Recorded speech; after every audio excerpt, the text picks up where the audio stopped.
The Grand Council Chamber of the Galactic Confederation never ceased to amaze me, even after serving as the Xylaxian ambassador for over 30 solar cycles. Today, however, the usual awe was overshadowed by barely contained amusement as I watched my fellow representatives work themselves into a frenzy over the latest threat to galactic stability. Order. Order in the chamber. Supreme Counselor Prax banged his gravity gavel, sending ripples through the quantum-stabilized atmosphere. Ambassador Krill X, please share your security division's assessment of the situation. I rose from my hover seat, straightening my ceremonial robes while suppressing a chuckle. Honorable members of the council, I began, my vocal resonators perfectly modulated. The humans have achieved faster than light travel. The chamber erupted into chaos. Representative Moore, then of the silicon consciousness, nearly short-circuited, their crystalline matrix flashing warning patterns. The vaporous collective from Nebula 6 condensed in distress, forming little raindrops of worry that pattered against their containment field. But they were barely splitting atoms a century ago, protested Ambassador Lyra from the Centaurian Alliance. Her bioluminescent patterns flashed danger signals across her epidermis. Precisely my point, I continued, enjoying the mounting tension. They've managed this feat in approximately 1/8 the time it took any of our civilizations. However, I paused for dramatic effect, something I learned from studying human entertainment broadcasts. The Security Council recommends we classify them as a Level 2 civilization at most. The chamber fell silent. Even the usually chatty hive mind of Beta Reticuli stopped their constant background psychic chatter. Level 2 Ambassador Lyra's bioluminescence dimmed in confusion, but their technological advancement rate suggests at least Level 4. Allow me to explain, I said, activating the holographic display. Yes, they've achieved faster than light travel. Yes, they've begun terraforming their neighboring planet. And yes, they've even started experimenting with quantum communications. But look at their society. The display showed scenes from Earth humans going about their daily lives, watching entertainment screens, arguing over resources, celebrating various cultural events. They still use physical currency. They haven't unified their planetary government. They continue to maintain separate nation-states, and most amusingly, they still think they're alone in the universe. This brought a wave of relieved laughter from the assembly. Even Supreme Counselor Prax relaxed his upper appendages. So you're saying they're not a threat, asked the Silicon Consciousness representative, their matrix settling into a more stable configuration. Oh, they're absolutely a threat, I replied cheerfully, just not in the way you're all thinking. Their chaos, their unpredictability, their sheer stubborn determination to do things their own way, that's what makes them dangerous. But dangerous doesn't mean advanced. What do you propose? Prax leaned forward, all four eyes focused intently on me. We should send them a welcome package. Let them think they've been discovered, play into their expectations of advanced alien civilizations. They've been broadcasting their entertainment videos into space for centuries. They've already told us exactly what they expect first contact to look like. The chamber buzzed with consideration. The vaporous collective reformed into its normal configuration, signaling agreement. And when they send their inevitable diplomatic representative, Lyra asked, her patterns showing skepticism. We'll treat them exactly as we would any other Level 2 civilization, I said, my mandibles clicking in amusement. They'll never suspect that we've been watching them since they first split the atom. Let them think they're impressing us with their achievements. It's safer that way. The vote was nearly unanimous. Only the hive mind abstained, citing concerns about humanity's resistance to psychic influence. As the chamber began to empty, Supreme Counselor Prax pulled me aside. You seem rather entertained by all this, Krill X. Can you blame me? We're about to welcome a species that achieved spaceflight because they were inspired by their own fictional entertainment. They created faster than light travel because they couldn't accept that the speed of light was a real limit. They're going to be the most entertaining addition to the Confederation in millennia. Prax's upper appendages twitched in concern. Just make sure that entertainment doesn't come at too high a cost. Looking back now, I really should have taken his warning more seriously. But how could any of us have predicted what would happen when humanity sent us their first ambassador? A woman they assured us was completely harmless, totally unthreatening, and absolutely positively not a warrior. They called her Hannah Blackwood, and she was about to turn the entire Galactic Confederation upside down. The day Hannah Blackwood arrived at Starbase Nexus Prime started like any other. I was reviewing trade agreements in my office when every alarm in the station began screaming simultaneously. The quantum shields activated, the defense grid powered up, and the emergency containment protocols initiated, all because a single human ship had somehow appeared directly inside our supposedly impenetrable security perimeter. Ambassador Krill X to the docking bay. Immediately the station AI announced with what I could have sworn was panic in its artificial voice. First contact protocols in effect. I arrived at the docking bay to find Security Chief HFY having what could only be described as a nervous breakdown. All 6 of his arms were gesturing wildly as he berated his staff. How? Just tell me how. We have 47 layers of scanning technology. We have temporal detection grids. We have quantum entanglement barriers. And they just appeared. Actually, a cheerful voice called out from behind us. We've been here for about 20 minutes. We were trying to figure out how to use your docking clamps. Every head, appendage, and sensory organ in the bay turned toward the human woman standing casually beside her ship. She wore what appeared to be formal Earth attire, a simple black suit with a white blouse. Her dark hair was pulled back neatly, and she carried nothing but a small briefcase. "I'm Hannah Blackwood, Earth's diplomatic representative," she announced with a warm smile. "Sorry about bypassing your security. We tried hailing, but our communication systems don't seem compatible." Security Chief HFY's upper arms reached for his weapons, while his lower ones activated his emergency shields. "Don't move. You're in violation of 17 different security protocols." Hannah raised her hands slowly, still smiling. "Of course. My apologies. Would you like me to go back outside and come in through the proper channels?"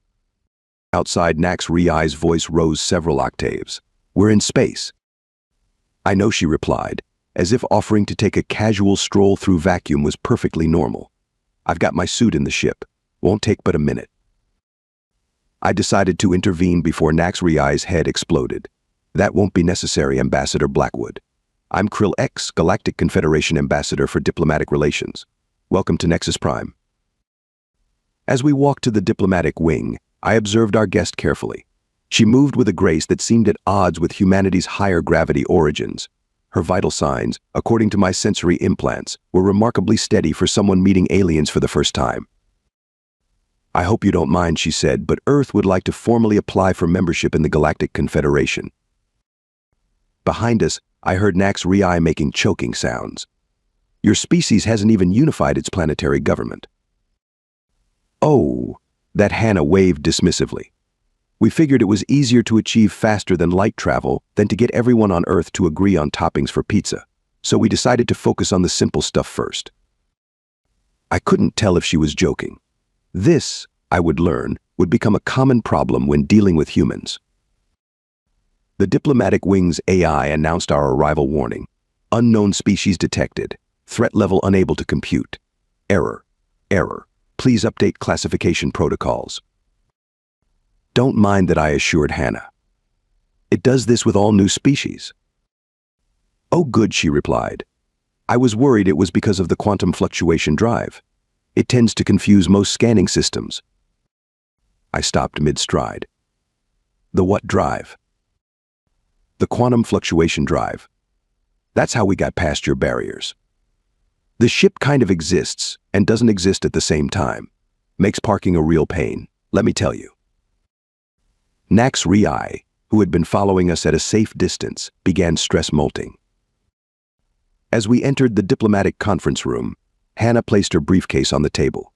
"I've brought some gifts, traditional for first meetings in human culture." Before any of us could stop her, she opened the case and began pulling out bottles of various shapes and sizes. "This is called whiskey. And this is vodka. Oh, and this one's tequila. Don't worry. Our medical team analyzed your biological data from your observation satellites. They're all safe for most carbon-based life forms to consume." "Your what satellites?" HFY wheezed. "The ones you thought were cloaked," Hannah said sympathetically. "Don't worry about it. We just wanted to make sure we brought appropriate gifts. Now, who'd like to try some human diplomatic traditions?" As I watched HFY's colors shift through several warning spectrums, I realized that our careful plans for managing humanity's introduction to galactic society might need some revision. Hannah Blackwood had been on our station for less than an hour, And she'd already violated our security, confused our AI, and was now proposing to introduce alien biology to human intoxicants. And somehow, despite everything my diplomatic training was telling me, I found myself reaching for one of those bottles. After all, if humans had already scanned our biological data without us noticing, the damage was already done. To new friendships, Hannah raised her glass, that same warm smile never leaving her face. I had no way of knowing that this was just the beginning of how Hannah Blackwood would turn our carefully ordered galactic society on its head. The grand reception hall buzzed with nervous energy as representatives from 200 species gathered to welcome humanity into galactic society. Supreme Counselor Prax had insisted on following proper protocols, despite my concerns about letting Hannah Blackwood loose in a room full of the galaxy's most important diplomats. Everything will be fine, Hannah assured me, adjusting her formal Earth attire. I promised to be on my absolute best diplomatic behavior. The fact that she felt the need to specify diplomatic behavior should have been my first warning. The reception began smoothly enough.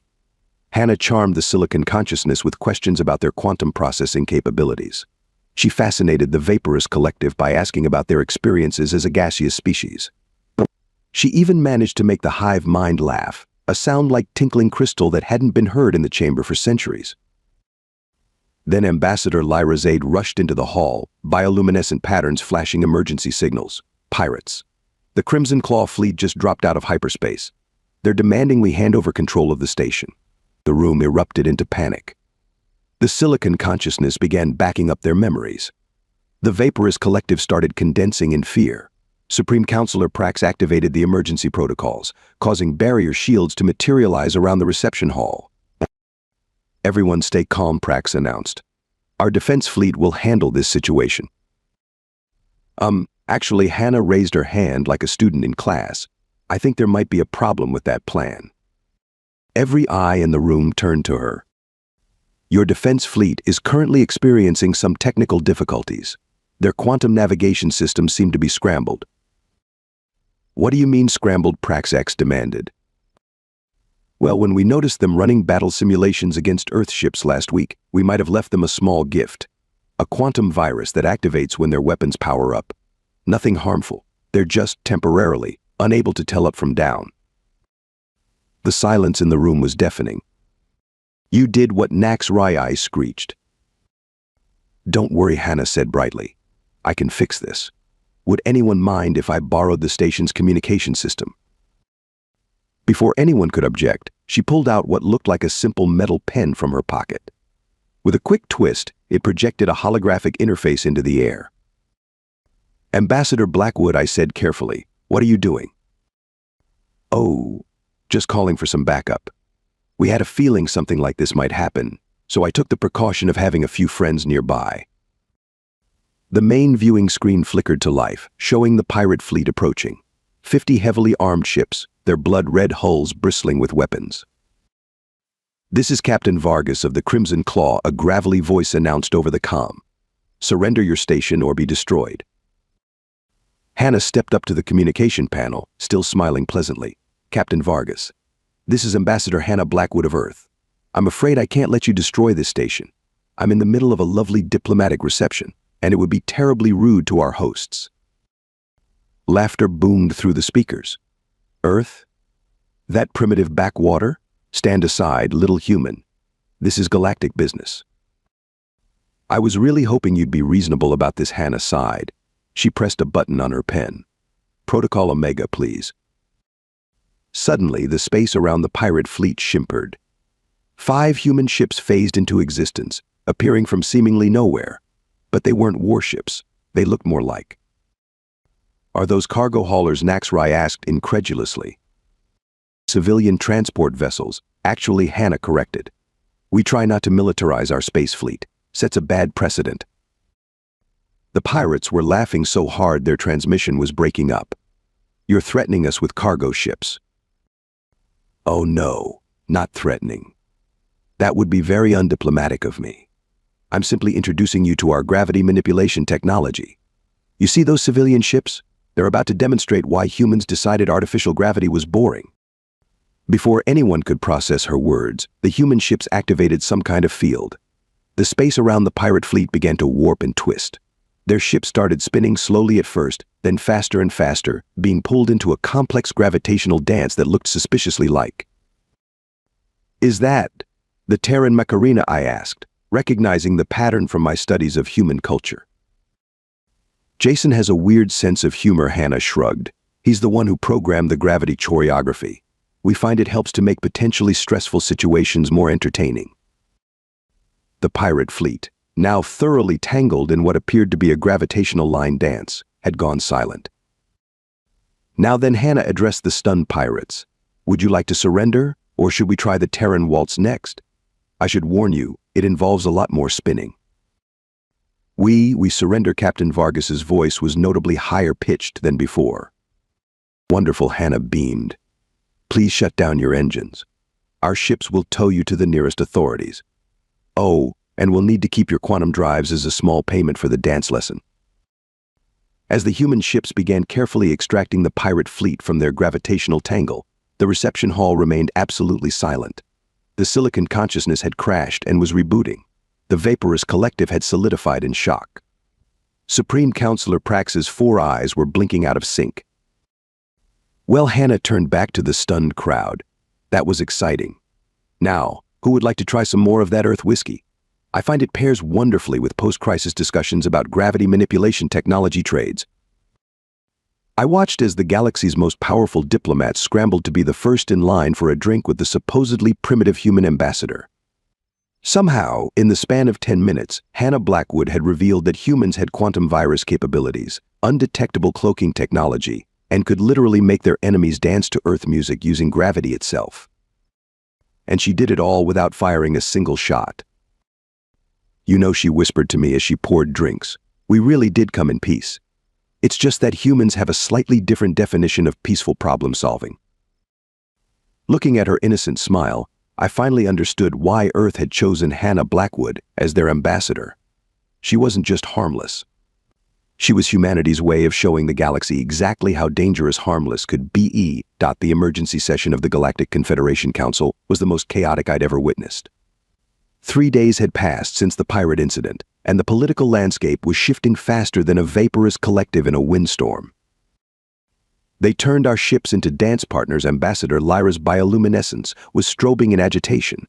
How are we supposed to respond to that? With an invitation to the next dance, obviously Hannah suggested from her newly appointed seat in the chamber. She'd been granted emergency observer status, much to the confusion of everyone involved. Supreme Counselor Prax raised all 4 of his hands for silence. "The issue before us is clear. The humans have demonstrated technologies we didn't know were possible, using methods we can't detect, while claiming to be a level 2 civilization." "About that," Hannah interjected. "We never claimed to be level 2. You just assigned us that rating. We were trying to be polite by not correcting you." The silicon consciousness representative's matrix flickered in distress. "Are you saying humans deliberately understated their capabilities?" "Not exactly," Hannah smiled.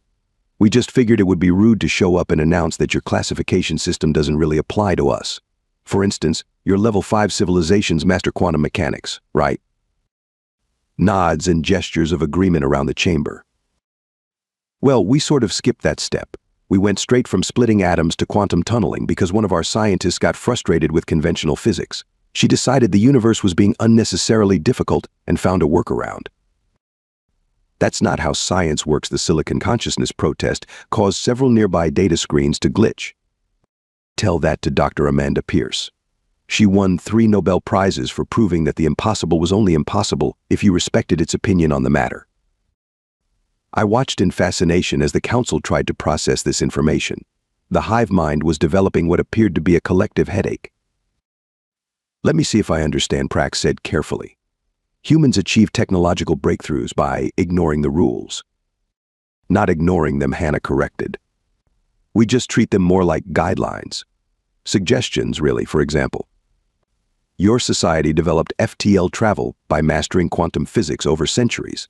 We did it because a grad student wanted to visit her girlfriend on Mars for the weekend and didn't want to wait 6 months for planetary alignment." The chamber erupted again. I noticed several representatives discreetly attempting to contact their government's scientific divisions. This brings us to the trade agreements. Prax continued, trying to restore order. 17 species have already submitted requests for human gravity manipulation technology. Oh, that's not even our good stuff, Hannah said cheerfully. Wait until you see what we can do with probability manipulation. Though I should warn you, the quantum uncertainty drive does have some odd side effects. Sometimes it creates temporary alternate timelines where everything's exactly the same except all the colors are slightly different. Nax Raya, who had been surprisingly quiet, finally spoke up. Are you saying humans have mastered probability itself? Mastered is a strong word. We just convinced it to cooperate occasionally. The math involved gave our best physicists migraines until they stopped trying to make it make sense and just accepted that sometimes the universe likes to joke around. I watched as the vaporous collective began to form small storm clouds of confusion. The silicon consciousness was running so many probability calculations they were beginning to overheat. Ambassador Blackwood, I ventured, are you suggesting that human scientific advancement is based on not taking no for an answer from reality itself? Pretty much. We find the universe is much more cooperative if you approach it with a sense of humor. Did you know we solved cold fusion by accident?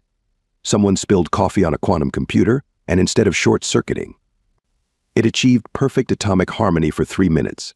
We still don't know why, but we can replicate it as long as you use the right blend of coffee. The council chamber had gone very, very quiet. This explains so much, Prax muttered. The random appearance of their ships, the impossible sensor readings, the fact that their ambassador keeps producing Earth beverages from a briefcase that's clearly too small to hold them. Hannah looked down at her briefcase innocently. Oh, this? It's just bigger on the inside. Another accident, actually. We were trying to make more efficient storage containers for spacecraft and ended up with what we call TARDIS technology. One of our scientists was a big fan of old Earth entertainment shows. You invented space manipulation technology because of a television program the silicon consciousness was now smoking slightly. Well, we had to call it something. Besides, who hasn't looked at the fundamental laws of space-time and thought they could use a little more flexibility? I watched as the council representative struggled with this new understanding of humanity, a species that treated universal constants as polite suggestions. A civilization that achieved technological breakthroughs through a combination of determination, accident, and apparently pop culture references. I move that we create a new classification specifically for humans, Ambassador Lyra suggested. Her patterns had shifted to what I recognized as resigned amusement. We clearly need one. That's very kind, Anna beamed, but unnecessary. We're really just here to make friends and maybe trade some of our less reality-bending technologies. Speaking of which, would anyone like to see our cats? We've figured out how to translate their meows into any language. Turns out they've been giving us scientific advice all along, we just weren't listening properly. As the council dissolved into yet another round of chaos, I couldn't help but wonder if the universe itself was secretly enjoying the humans as much as they seemed to enjoy tinkering with it. After all, any species that could make pirates dance the Macarena using gravity clearly had a special relationship with reality. 2 weeks after the council meeting, everything went spectacularly wrong. The Crimson Claw pirates, apparently not learning their lesson from the impromptu space dance party, returned with reinforcements. 300 ships dropped out of hyperspace, surrounding Nexus Prime. Their weapons are powered up, Nax Raya reported from the security center, and they've adapted to our quantum virus. They're demanding Hannah Blackwood be turned over to them. Hannah, who was in the middle of teaching the vaporous collective how to make cloud shapes, looked up with interest. Oh, they want to talk to me specifically. How nice. Nice, Prax's voice cracked. They have enough firepower to turn this station into cosmic dust. Don't worry, Hannah said, reaching for her ever-present briefcase. I came prepared for this sort of thing. Standard diplomatic precautions. Standard diplomatic, I started to ask, then watched in amazement as she pulled out what appeared to be a small potted plant. Everyone, meet Betty. Hannah held up the plant proudly. She's a perfectly normal Earth fern. Well, mostly normal. We made some minor adjustments. The main viewing screen crackled to life, showing the scarred face of the new Crimson Claw leader. Ambassador Blackwood, your interference has cost us billions in lost revenue. Surrender now, or we start shooting. Hi there, Hannah waved cheerfully at the screen. Before you start shooting, I should probably mention Betty here. She's very sensitive to quantum fluctuations, like say the kind caused by high-powered energy weapons. The pirate leader blinked in confusion. You're threatening us with a plant. Threatening? No, just making you aware of the situation. You see, Betty here is what we call a probability anchor. She has a slight tendency to redistribute unfavorable quantum events to more favorable outcomes, usually in a radius of about, several light minutes. What is she talking about? The pirate demanded, looking at his subordinates. She's saying I explained, finally understanding why Hannah had been tending to that plant so carefully for the past 2 weeks, that if you fire those weapons, nobody knows what they'll actually hit. Could be us, could be you, could be that moon over there. Betty gets to decide. That's ridiculous, the pirate leader slammed his fist down. Plants don't control quantum probability. Usually, no, Hannah agreed. But we got the idea from this old Earth game called Hot Potato. Instead of passing around a harmless object that might inconvenience one person, we created a harmless plant that might redistribute the energy of several hundred warships to, well, anywhere really. Betty's quite creative. The plant's leaves rustled slightly, despite the lack of wind in the station. You're bluffing, the pirate leader growled. Fire all weapons. 300 ships fired simultaneously at Nexus Prime. 300 energy beams streaked across space.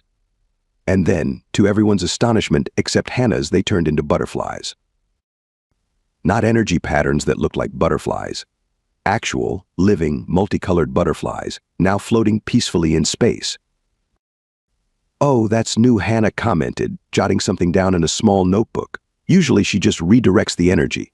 Betty must be feeling artistic today. The pirate fleet hung motionless in space.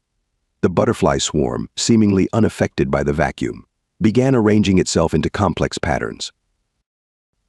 Are they spelling something? Nax Rai squinted at the screen. Indeed, the space butterflies were forming words. Peace is nice. Violence is boring. Have a lovely day. Your plant turned our weapons into Lepidoptera. The pirate leader's voice had risen several octaves. Betty's a pacifist, Hannah explained. She believes in creative solutions to conflict, though the butterflies are definitely a new touch. Our probability manipulation devices usually stick to basic physics violations. Basic physics violations, the silicon consciousness repeated faintly, like it's a minor programming parameter. The pirate leader had gone very quiet. What else can that plant do? Oh, we try not to ask too many questions about that, Hannah said cheerfully. The last scientist who tried to fully analyze a probability anchor ended up temporarily becoming his own grandmother. The paradox sorted itself out eventually, but his family reunions are still a bit awkward. I watched as the pirate fleet began to slowly back away. Just to be clear, Hannah called out, those butterflies are now quantum entangled with your weapon systems. Every time you try to fire, you'll get more space butterflies. They're quite friendly, but they do tend to form book club discussion groups in the most inconvenient places. Book clubs, the pirate leader whispered. Mostly classic Earth literature. Though last time they were very enthusiastic about translating war and peace into interpretive dance. The pirate fleet fled so fast they left afterimages. Once they were gone, everyone turned to stare at Hannah and Betty. The plant's leaves waved in what I could have sworn was a satisfied manner. Ambassador Blackwood Prax said carefully, did you just defend this station with a houseplant that turns weapons into literature-loving butterflies? Well, we couldn't bring obvious weapons, Hannah explained. That would have been undiplomatic. Betty is technically a peace offering. She offers peace whether you want it or not. And the butterflies. A complete surprise, honestly. Though it makes a certain sense. Butterflies are very peaceful, and they go through remarkable transformations. Rather like weapon energy being transformed into matter, when you think about it. But it's impossible. The silicon consciousness was practically wailing. Only mostly impossible, Hannah corrected, and mostly impossible is practically the same as slightly possible, if you look at it from the right quantum angle. More tea, anyone? Betty likes chamomile. She says it helps her focus her probability fields. As I watched the space butterflies begin what appeared to be a book club discussion about Jane Austen, displayed in formation against the backdrop of stars, I realized that humanity's definition of peace was going to take some getting used to. Don't worry, Hannah patted my shoulder, somehow knowing my thoughts. Betty promises to turn the butterflies back into energy once they finish their literary analysis, though she suggests we might want to clear the area when that happens, apparently. Their review of Pride and Prejudice is going to be rather energetic. The Grand Council chamber felt different during the emergency reclassification hearing. Perhaps it was the space butterflies that had taken up residence in the upper atmosphere, still debating literary classics. Or maybe it was Betty the probability-bending fern, now officially granted observer status alongside her human companion. The council recognizes Ambassador Hannah Blackwood of Earth, Prax announced, all four eyes fixed nervously on Betty. The plant's leaves rustled appreciatively. Thank you, Supreme Counselor. Hannah stood, straightening her suit. Before we begin, I should mention that Earth has received 73 trade requests, 200 diplomatic overtures, and 1 marriage proposal from various member species. Marriage proposal, I whispered. The silicon consciousness is very impressed with our quantum computing capabilities, she whispered back, though I had to explain that humans can't actually merge our consciousness with their crystal matrix. Well, not on the first date anyway. Prax cleared his throat. We are here to discuss humanity's true technological status. Recent events have made it clear that our initial assessment was inadequate. Oh, that reminds me, Hannah brightened. I have good news about the space butterflies. They've agreed to return to their energy state once they finish their current book, though they're requesting we set up a permanent quantum library for future literary discussions. The Vaporous Collective, which had become surprisingly fond of the butterflies, formed happy little cloud shapes. Ambassador Prax pressed on. We need to understand humanity's actual capabilities. No more surprises. Well, that's a bit tricky, Hannah said. We're not entirely sure of our capabilities ourselves. Things keep happening by accident. Just last week, someone at NASA tried to make a better coffee machine and accidentally invented a device that lets you taste colors. That's not possible, the silicon consciousness began, then stopped. Never mind. Please continue. The point is, Hannah explained, humans don't really think in terms of technological levels or capability classifications.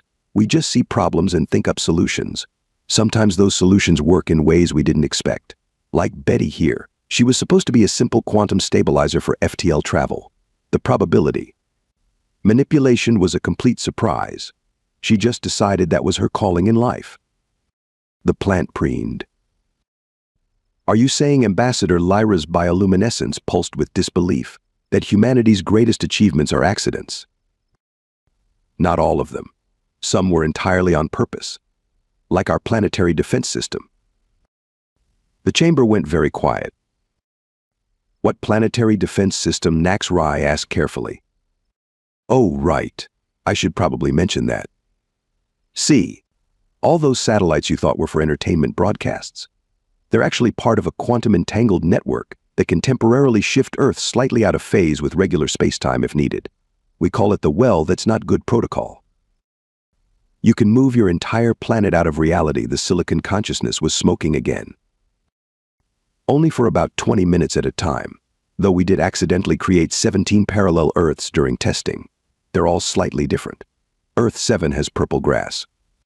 And Earth 12 is exactly the same except everyone's left-handed. We get together for interdimensional pizza parties sometimes. I watched as the council tried to process this information. The hive mind had gone completely silent, possibly to prevent their collective consciousness from short-circuiting. So Prax said slowly, when you arrived here with no weapons, no defenses, and only a briefcase. And Betty, you were actually representing a civilization that can manipulate probability, redirect energy through houseplants, create quantum butterflies, shift planets through dimensions, and apparently holds multi-universal pizza parties. When you put it that way, it sounds almost impressive, Hannah mused. Though you forgot about the coffee-based cold fusion. That's still one of my favorites. The taste color thing is fun too, though it makes breakfast a bit noisy. Noisy, I couldn't help asking. Colors have very distinct sounds when you can taste them. Purple is particularly chatty. The council chamber erupted into a cacophony of voices, appendages, and various forms of electromagnetic communication. Species were simultaneously trying to establish trade agreements, scientific exchanges, and in the case of the silicon consciousness, more marriage proposals. Hannah raised her hand for quiet. If I could make a suggestion. Instead of trying to classify humanity or understand all our capabilities, why don't we just be friends? We're really good at friendship. We even managed to make friends with our quantum uncertainty drive. It still won't tell us exactly where it's taking us. But it always sends a nice postcard when we arrive. Friends, Prax repeated weekly. Exactly. We'll share our technology, you'll share yours, and together we'll probably accidentally discover whole new forms of impossible science. It'll be fun. Though we should probably set up some safety protocols. Last time we collaborated with an alien species, we accidentally invented time-traveling toast. Hey, time-traveling toast, the entire council asked in unison. Long story. The toast only goes back about 6 seconds, but it really changes your perspective on breakfast.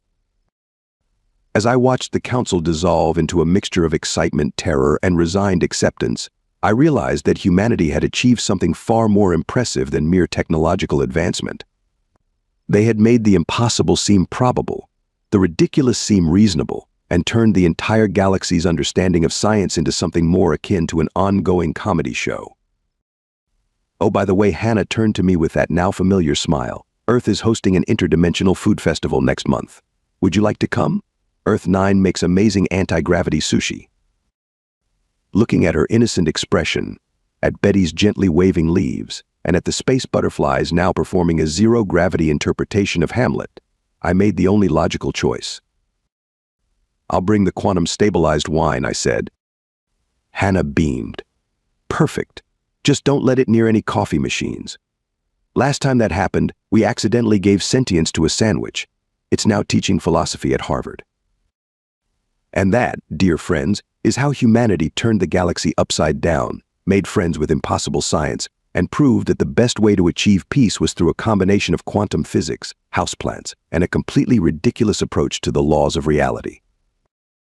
The butterflies, by the way, gave Pride and Prejudice 5 stars. Though their review did briefly create a small temporal paradox where Jane Austen somehow ended up critiquing her own work. But that's another story entirely.